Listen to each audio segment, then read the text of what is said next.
Hola, hola jóvenes, ya estamos aquí en la ficha número 5. Te saluda nuevamente el ingeniero Fernando Calagua y el día de hoy vamos a conversar acerca del sistema estructural en acero. Realmente este tema me gusta mucho, mucho porque son muy asombrosas las cosas que se pueden hacer, los problemas que se pueden solucionar con los perfiles de acero estructural, tanto los perfiles laminados como los perfiles doblados en frío. Entonces vamos a dar algunos criterios de predimensionamiento. Sobre todo acá tenemos que ver los rangos, por ejemplo en vigas, los rangos de luces que vamos a cubrir. Es importante conocer las dimensiones generales y globales, ya que, bueno, en la arquitectura, en los planos de arquitectura generalmente no se llega al nivel de mostrar los perfiles en verdadera magnitud ni los espesores de las planchas. Simplemente vamos a centrarnos en el tema global, que es el poder predimensionar y estructurar las edificaciones. Entonces comencemos de los casos más simples, ¿no? Que podrían ser las vigas o viguetas también, ¿no? Que podríamos decir qué perfil usar, qué viga uso. Entonces digamos que vamos a tener como ejemplo de caso, una viga simplemente apoyada en sus extremos. Esta viga entonces vamos a decir que vamos a tener una longitud sin apoyo, o sea, una luz libre, menor a 10 metros. Vamos hasta los 10 metros, pueden ser 6 metros, 8 metros, 5 metros, ¿no? Entonces, estas vigas, para estas vigas yo puedo usar perfiles como los que se muestran ahí a continuación, que es el perfil with flange, que son perfiles de alma llena, o perfiles tubulares. Estos perfiles generalmente en las tablas del ISC, ¿no? Son denotados en pulgadas. Su altura está denotada, expresada en pulgadas. Entonces vamos a establecer una correlación bastante simple. Vamos a decir que si yo tengo, por ejemplo, una luz libre de 6 metros, podría usar una viga de 6 pulgadas de altura. ¿Ya? Esta es una regla práctica que sirve para poder predimensionar sobre todo viguetas o vigas simplemente apoyadas, vigas que están apoyadas en otros elementos mucho más resistentes, que podrían ser columnas o muros o vigas principales, ¿ya? Entonces lo podemos tomar como una regla más o menos válida, pero hasta los 10 metros. Cuando esta luz comienza a superar los 10 metros, y vamos a ponernos entre los 10 y los 15 metros aproximadamente, pues entonces estas vigas de alma llena ya no son eficientes porque comienzan a crecer en peralte y se hacen mucho más pesadas. Al hacerse más pesadas, pues las deflexiones se hacen visibles. Entonces se necesita proveer de rigidez a estas vigas. Y entonces vamos a usar una viga de celosía, ¿no? De sección constante, como la que se muestra ahí. Entonces acá tenemos nosotros la brida inferior, que es la línea horizontal que se encuentra directamente sobre los apoyos, la brida superior, que es la parte superior, como el nombre bien lo dice, las montantes que corresponden a los elementos verticales que mantienen unidas tanto la brida superior como inferior, y las diagonales. Las diagonales que vendrían a ser elementos inclinados que van a estar tomando la flexión de la losa en cargas de tracción y compresión. En realidad, todos los elementos que están aquí presentes en esta viga de celosía o armadura de sección constante van a estar sometidas a fuerzas de tracción y compresión. Para que esto sea válido, se tienen que colocar las cargas aplicadas en los nudos, o sea, en intersección de las montantes con las diagonales, para que las cargas sean transmitidas a la viga de manera eficiente. Quiere decir que si tengo una estructura que debe salvar una luz, por ejemplo, de 15 metros, yo podría usar esta viga de celosía. Pero estas vigas de celosía podría yo ponerlas o colocarlas a cada 6 metros, por decir. Pero entre viga de celosía y viga de celosía podría poner otras vigas secundarias que vendrían a ser estas, ¿no? Que están 6 metros, hemos dicho, menor a 10 metros, entonces vale. Podría poner vigas perpendiculares a estas vigas de celosía que van a tener 6 metros de luz y que serían pues de 6 pulgadas de peralte, ¿no? Serían unas vigas secundarias sobre las cuales podríamos colocar ya sea cobertura de losa, por ejemplo losa colaborante, o una cobertura liviana si es que se requiriese colocar algo similar. Entonces, ¿cómo vamos a nosotros determinar la altura de esta viga? Dividiendo aproximadamente la luz entre 14. Quiere decir que si tenemos una luz de 14 metros más o menos, tendría entonces una altura de viga de celosía de 1 metro. Ahora, estos valores son referenciales porque depende mucho de las cargas que también van a estar sobre ella. O sea, obviamente si esta viga la voy a usar, por ejemplo, para hacer un puente vehicular, pues entonces seguramente que esta geometría tendría que variar un poco. Este criterio que les estoy convirtiendo es más o menos para vigas de entrepiso, ¿no? Donde voy a poner una losa de repente, o un entrepiso de repente con superboard y un falso piso de 5 centímetros o algo así. Entonces es necesario tener en cuenta estos requerimientos. Si esta viga de celosía la voy a usar para techo, o sea, para el último nivel, para el techo, tendré presente entonces acá hacer algo importante, que es darle una ligera pendiente, ¿no? Hacia un lado.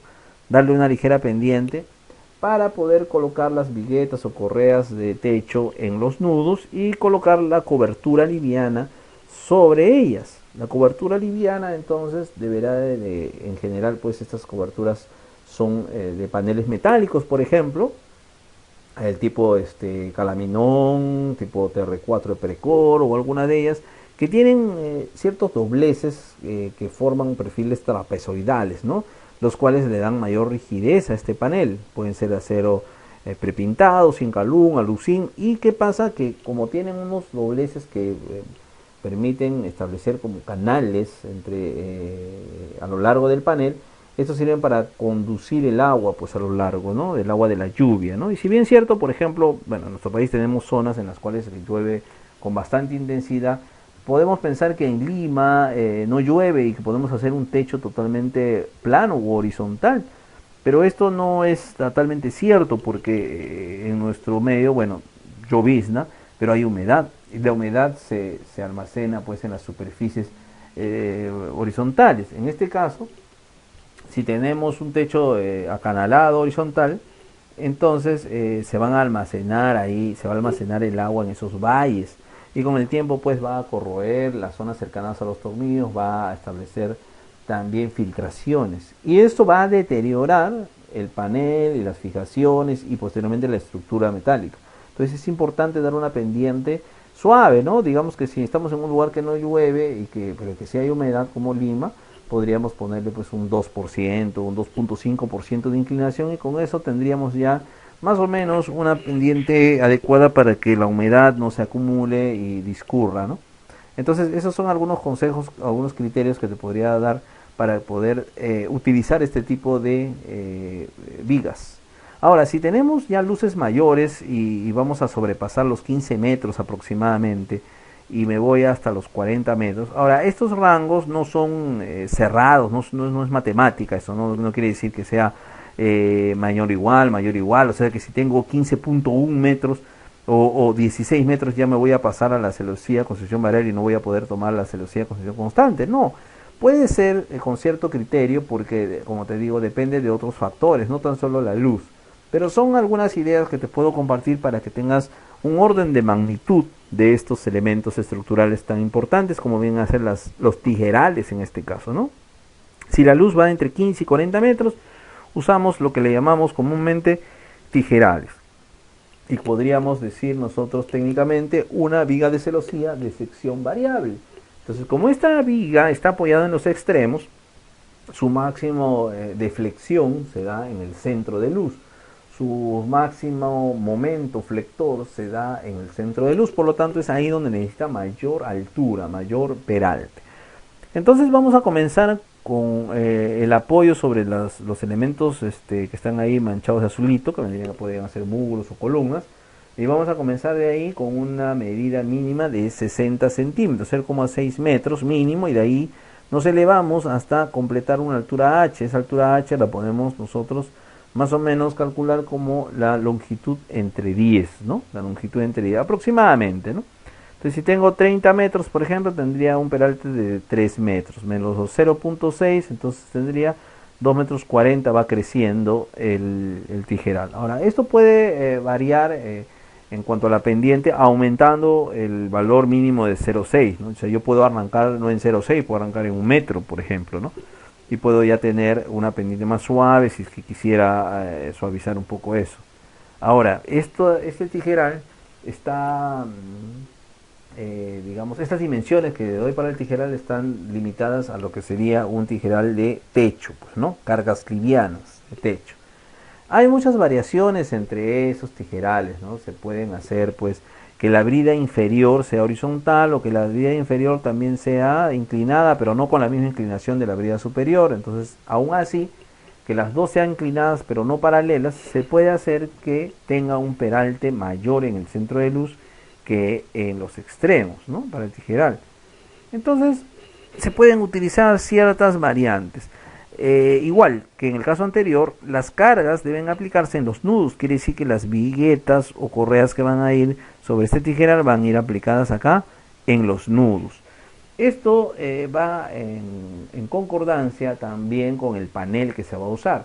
Generalmente los paneles de techo que se van a usar tienen especificaciones para distancias máximas entre apoyos.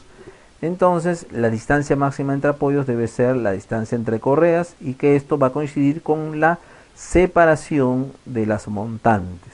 Las diagonales se deben de más o menos aproximar a los 45 grados de inclinación con la horizontal. Ahora, este 45 grados, pues como te vuelvo a repetir, no es una cifra exacta, alrededor. Diríamos pues que podríamos ir entre los 45 y los 30 grados tal vez para poder darte un rango. Poner una diagonal con mayor de 45 grados, bueno, podría ser hasta tal vez los 50 grados, pero irnos más allá nos generaría pues que esta diagonal salga demasiado, casi vertical, y esto hace que las fuerzas de tracción o compresión a las cuales están sometidas, generalmente de tracción, pues van a aumentar y el elemento se va a engrosar. Ahora, la inclinación que estas diagonales deben de tener generalmente son así como las muestro aquí en la figura, ¿no? ¿Por qué? Porque el acero, como tú sabes, pues es un material que es muy bondadoso en cuanto a su resistencia a la tracción. Tenemos que buscar que estos elementos estén en tracción. Entonces, la inclinación que tiene la diagonal, de acuerdo a la geometría de la viga de celosía, hace que pueda estar en tracción o en compresión, ¿no? Entonces tenemos que buscar que esté en tracción, porque si busco que esté en compresión, estos elementos son muy delgados, generalmente están hechos de ángulos o barras muy delgadas. Entonces corre el peligro de que ante las cargas de compresión sucede un fenómeno que se llama el pandeo. El pandeo es como que el perfil, la diagonal en este caso, se puede doblar, ¿no? Se puede salir del plano por la compresión, pues se pandea y entonces el edificio, o en este caso la viga de celosía, acaba fallando, pues, ¿no? Entonces, estos son algunos criterios. Ahora, ¿qué pasa si tenemos luces mayores, ¿no? Si tenemos luces de más de 40 metros, por ejemplo. Si tengo luces mayor a 40 metros, entonces por ahí ya no vamos a pensar en un tijeral. Podría ser un tijeral también, en la medida de que esté pues hasta 40, 45, pero si ya me voy a los 50, 60, 70 metros de luz, entonces un tijeral sería demasiado grande, demasiado pesado, demasiado inmenso, no tan solo para poder visualmente sobre su posición final, ¿no? Sino que sería demasiado robusto para poder incluso construirlo y montarlo. Entonces, esta es una sección transversal de un proyecto real, pues, ¿no? En el cual más o menos esto tiene alrededor de 40 metros de longitud y ahí ves a escala pues las personas que tan pequeñas se ven, ¿no? Tan pequeñas se ven ahí, y la dimensión de esta estructura que se llama un arco, ¿no? Un arco parabólico. El arco parabólico está especificado para cubrir grandes luces. De grandes luces hablamos pues de luces mayor a 40 metros. Entonces vas a hacer un coliseo, un estadio, un auditorio, en el cual tengas estas luces grandes, pues el arco parabólico en estructura metálica sería la solución más óptima, porque es liviana y de alguna manera pues es también estética, ¿no? Porque te ayuda a tener un aspecto superior, o sea exterior, bastante agradable, que sería ser la parábola. Entonces tenemos acá algunos criterios, fíjate. El arco parabólico está por hecho también por elementos que están formando triángulos entre sí, o sea, También es una viga de celosía, pero esta viga es una viga cajón, o sea, tiene una dimensión vertical, pero también horizontal. Entonces, la altura del, más o menos de la parábola, o sea, del punto más alto del arco hasta el punto más bajo, que le llamamos H mayúscula, más o menos va a estar en el orden de la luz libre entre 7 aproximadamente. Y la altura H minúscula, que corresponde a la altura ya de la propia viga de celosía en forma de arco, más o menos la luz L entre 50. Son números aproximados, siempre se debe de buscar redondear esto a múltiplos de, digamos, 5 centímetros, ¿no? 50 milímetros. Las estructuras de acero se acotan, se suelen acotar por sus dimensiones más esbeltas o más pequeñas en milímetros. Difícilmente se logra encontrar precisión en acotar dimensiones particulares en metros, ¿no? Porque tendríamos que tener hasta 3 decimales. Entonces es mejor considerar las cotas en milímetros para este tipo de estructuras. Ahora, aquí el arco tiene un comportamiento tal que ante cargas verticales el arco tiende a abrirse. El arco generalmente está en compresión, pero tiende a abrirse. O sea, quiere decir que los extremos de apoyo del arco van a tender a desplazarse, este apoyo, por ejemplo, hacia la izquierda y el apoyo de acá hacia la derecha. Entonces estarían induciendo una fuerza lateral, horizontal, ¿no? a las columnas o muros que se están soportando. Para que eso no suceda y digamos, el sistema esté en equilibrio y las fuerzas se tomen por sí mismas, se adiciona un cable o tensor que vendría a ser una barra que corre desde el extremo de apoyo izquierdo, digamos, hasta el extremo de apoyo derecho. Ahora, esta barra tiene un peso propio. Ese peso propio puede hacer que esta barra se deforme y tenga una deformación que se le denomina la catenaria. Entonces, para que eso no suceda y no se vea pues mal desde la zona interior del ambiente o de la edificación, lo que se hace es colocar unos colgadores que vendrían a ser estas barras verticales que ves ahí y que salen de unos de los nudos formados por las diagonales y montantes y la viga inferior de esta viga de celosía en forma de arco parabólico.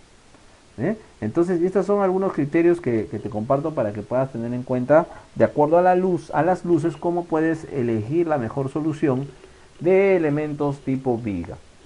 Entonces, ahora ya conociendo eso, porque tenemos que comenzar a predimensionar más o menos de la viga hacia adelante, entonces vamos a hablar sobre el predimensionamiento de elementos de pórticos de acero.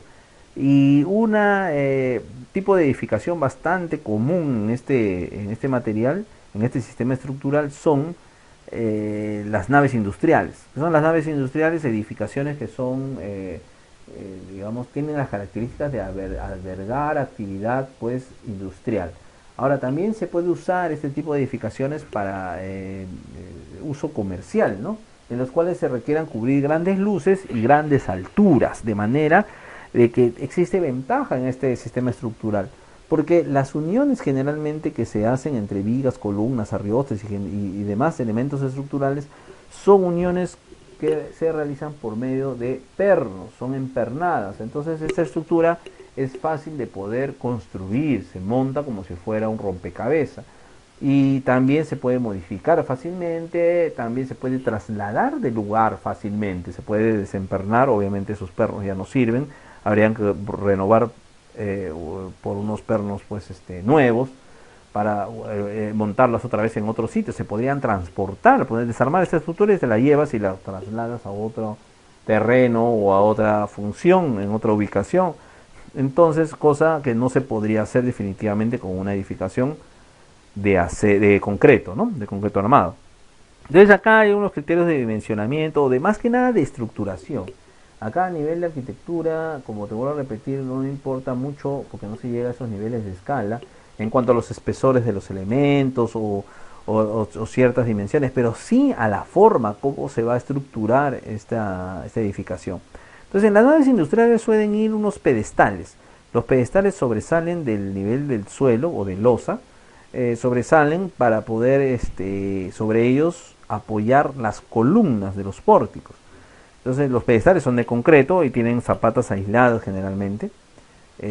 ¿Por qué los pedestales son elevados sobre el nivel del suelo? Porque Como te digo, estas edificaciones generalmente tienen un uso industrial o comercial, entonces hay vehículos a veces que transitan por el interior, ya sea llevando carga, llevando equipos o trasladando algún tipo de material. Entonces estos carros, estos vehículos que son montacargas generalmente, podrían colisionar con alguna base de columna y podrían dañarla. Para protegerla, se asegura esto colocando pedestales elevados. Los pedestales pueden medir sobresalir del nivel del suelo entre 30 centímetros, 50, un metro, 1,20 m de repente, dependiendo también los vehículos que transitan dentro o la altura de la edificación. Entonces, generalmente se usa esto para cubrir grandes luces. Es ahí donde, acá, bueno, yo he esquematizado la viga como una línea que vendría a ser una viga de la mañana, pero esta viga podría ser una viga de celosía de sección constante o podría ser una viga de celosía de sección variable, o en el caso extremo que tengamos una luz muy grande podría ser un arco parabólico. En cualquiera de los casos, esta edificación netamente de estructura de acero formaría pórtico uniéndose la viga con las columnas. Esas columnas generalmente son de este perfil, ¿no?, que he dibujado acá como una I, que es la sección wedge flange, o de alma llena. Esta sección se especifica para este tipo de edificaciones siempre y cuando en la dirección longitudinal se pueda arriostrar, ¿no? O sea, estos arriostres de pared son los que evitan el pandeo de esta columna en la dirección débil, ¿no? Sin embargo, si es que no se pudiera arriostrar, entonces en lugar de utilizar columnas con esta sección, tendría que usar columnas tubulares. Y para unir o darle rigidez a la edificación, no usaría ya arriostres, ¿no?, sino usaría vigas de celosía de sección constante longitudinales. ¿Ya? Entonces, esta más o menos es la estructuración. También en el techo vamos a colocar arriostres, ¿no? Como esta edificación no tiene una losa, pues, porque son coberturas livianas generalmente, entonces no se puede hablar de un diafragma. Ante cargas de sismo se tienen que uniformizar estas deformaciones y eso se logra hacer a través de los arriostres de techo. Los que están acá graficados como líneas verdes vendrían a ser las viguetas de techo, ¿no? Las vigas secundarias o viguetas de techo sobre las cuales se van a apoyar la cobertura de techo. Esto vendría a ser entonces básicamente de manera simple la explicación acerca de cómo se puede estructurar una estructura de acero para una nave industrial. Sin embargo, no solamente podemos tener naves industriales, también podemos tener edificios de varios pisos, ¿no? Y recuerdas cuando hablábamos del sistema estructural de concreto armado, entonces decíamos que cuando el edificio ya tiene varios niveles, pues necesitábamos colocarle placas, ¿no? Placas de concreto cuando el edificio es de concreto. Acá como el edificio es de acero, o sea, son pórticos de acero, tanto vigas como columnas de acero, entonces no le podemos colocar pues placas porque no son materiales compatibles. Lo que vamos a hacer es colocar arriostres. Entonces podemos colocar arriostres verticales, y estos arriostres, como lo que estoy marcando acá, formados por arriostres, estos se llaman arriostres concéntricos porque se están intersectando en al menos un punto. Estos arriostres tienen que ir verticalmente desde la parte superior y llegar estos hasta la cimentación, que en este caso serían estos que estoy simbolizando como pedestales, ¿ya? Acá en el frente también tengo otro arriostre en la otra dirección. Fíjate que no tan solo hay arriostre en una dirección, sino también en la otra dirección. Y bueno, y por la volumetría del dibujo ya estos arriostres no los puedo colocar visibles en el interior, pero posiblemente también en algunos payons interiores se requiera colocar arriostres verticales. Los arriostres verticales en la cara frontal que estoy mostrando, te puedes dar cuenta, mira, en el último nivel, en el cuarto nivel hay un arriostre aquí concéntrico, en el nivel inferior hay otro arriostre, en el nivel segundo también hay otro arriostre. Pero ¿qué pasó en el nivel 1? En el nivel 1 ya no tengo un arriostre acá, sino que lo tengo en el paño contiguo. Y intencionalmente he movido ese arriostre para poder resaltar una de las ventajas que nos da este sistema estructural. Si se tratara del sistema estructural de dual, donde hay pórticos y placas de concreto armado, esta placa definitivamente, este elemento, si fuera placa, definitivamente debería de llegar de manera integral y sólida hasta la cimentación. En este caso podríamos decir que los arriostres también están llegando hasta los pedestales, que son los elementos que conectan ya la estructura de acero a la cimentación. Pero acá en estos arriostres que estoy mostrando en la cara frontal, he podido quitar el arriostre del primer nivel y trasladarlo al paño contiguo. Esto simplemente es posible porque estos arriostres funcionan a tracción y a compresión. Entonces, a través de este nudo de aquí, donde este arriostre le transfiere la fuerza, digamos, de tracción o compresión, se la va a pasar a este de abajo y al otro también. Estaría mal si yo este arriostre no lo coloco en ninguno de estos paños, porque sí, simplemente estaría yo estableciendo una variación de rigidez y lo que vendría a ser convertirse en una irregularidad de piso blando, como les había comentado en el momento que hablamos sobre irregularidades. Ahora, esta diagonal que está aquí colocada, pues si la coloco en el paño izquierdo contiguo, ya no tiene ninguna, no sirve de nada, porque se está alejando de un punto de contacto por el medio del cual esta diagonal pueda transferirle las fuerzas de tracción o compresión. Tenemos las vigas de pórtico, pues ya en todos los niveles, ¿no? Distribuidas de esta manera, sobre las cuales pues vamos a trazar seguramente otras vigas secundarias y vamos a poder vaciar o vamos a poder construir o apoyar las losas de entrepiso, ¿sí? Se recomienda siempre que el último nivel, si es que todo el edificio es de acero, al último nivel, como te dije anteriormente, siempre se le dé una pequeña pendiente si es que estamos en lugares donde no llueve de manera significativa. Si necesariamente, pues si estamos en un lugar en el cual sí llueve, pues sí hay que darle una pendiente considerable para nosotros poder luego adosar aquí un sistema de drenaje pluvial.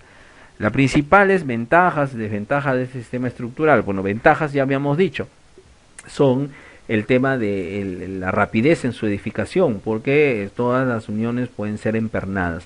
Hay quienes prefieren hacer las uniones soldadas, pero cuando los edificios son ya bastante altos, pues es complicado hacer una soldadura de calidad en altura en diferentes posiciones. Sin embargo, en temas de ampliación o reforzamiento, pues a veces no queda otra alternativa que considerar las uniones soldadas. También podemos hablar sobre su livianez, ¿no? Tienen un peso bastante liviano, bastante reducido en comparación a proyectar una edificación en concreto armado. Algunas desventajas, ¿no? Porque también podrían haber algunas desventajas o características. Yo creo que la desventaja más latente en este aspecto es su deficiencia en cuanto a su resistencia al fuego. O sea, el acero rápidamente se plastifica, rápidamente se debilita al al ser expuesto ante temperaturas elevadas. En un incendio rápidamente se puede subir desde los 500 grados a los 1000 grados, temperaturas en las cuales el acero ya no es lo suficientemente resistente y pues su curva de esfuerzos resistentes pues se cae rápidamente. Entonces el edificio comienza a perder resistencia, a perder rigidez, por lo tanto puede tener un colapso frágil, ¿no? En un momento dado puede colapsar en la medida que el calor comienza a incrementarse. Pero como respuesta a esta necesidad de acero de soportar mayores cargas o mayores temperaturas, han salido diversos materiales de recubrimiento, como pueden ser los recubrimientos de espuma ignífugos, que lo que hace que es rodear y proteger al elemento de acero para que en presencia del fuego, el fuego demore en consumir este material ignífugo y pueda dar tiempo mientras tanto, porque el calor no va a llegar todavía a la estructura, al elemento estructural de acero. Entonces va a dar tiempo a una de dos, o a que se apague el incendio o a que las personas que están ocupando el edificio como principio de preservación de la vida pues puedan evacuar oportunamente el edificio. Entonces son algunos criterios que comparto con ustedes porque es importante que lo tengan en cuenta a la hora de proyectar un edificio de acero.